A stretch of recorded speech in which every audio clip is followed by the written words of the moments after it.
Welcome to Black History Month of 2023.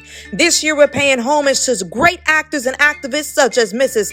Fannie Lou Hamer, all the way down to Greensboro, North Carolina with the Greensboro Four, who bravely sat at the lunch counter, to the beautiful voice and spirit that he was of Minister Malcolm X, all the way down to those courageous writings written by Mrs. Ida B. Wells Barnett, and to those brave little children who marched in Birmingham, Alabama. Ladies and gentlemen, this year we are going to pay homage to all of the brave activists of the movement, the heroes and the sheroes, because this year we celebrate what is Black history.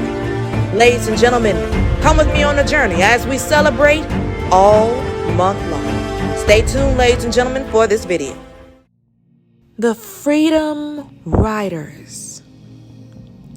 Back in the day, if a black person decided she wanted to go to the restroom, or if a black man wanted to go to the restroom when traveling to these different interstate terminals, guess what? There isn't an option for black people. So after a young woman named Irene Morgan decided to go and prove her case at the Supreme Court, she's going to win that case, saying that all interstate terminals are to be desegregated.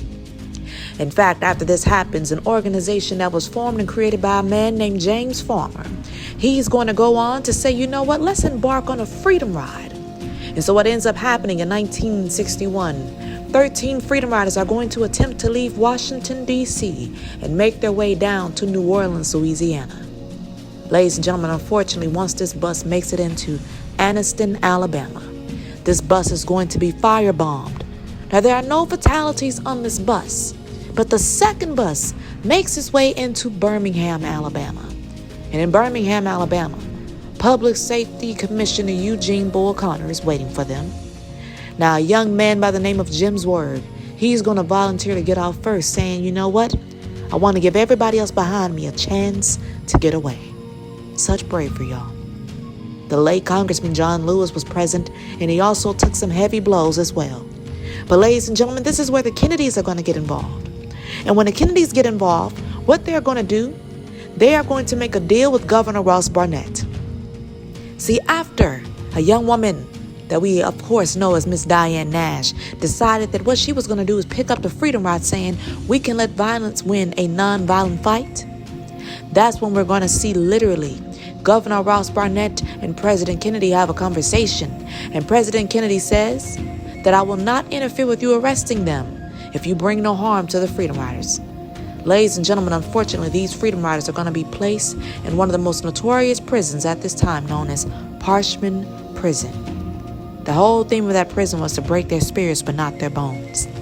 But ladies and gentlemen, this is just the beginning of the journey of what would soon go on to happen as they begin changing things in the state of Mississippi.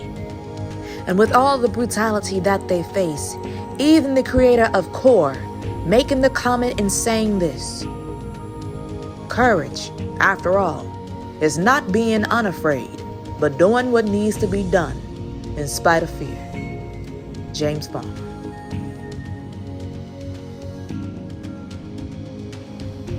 But to all those brave men, women, all of those young people that were a part of the Freedom Riders movement, today we honor you.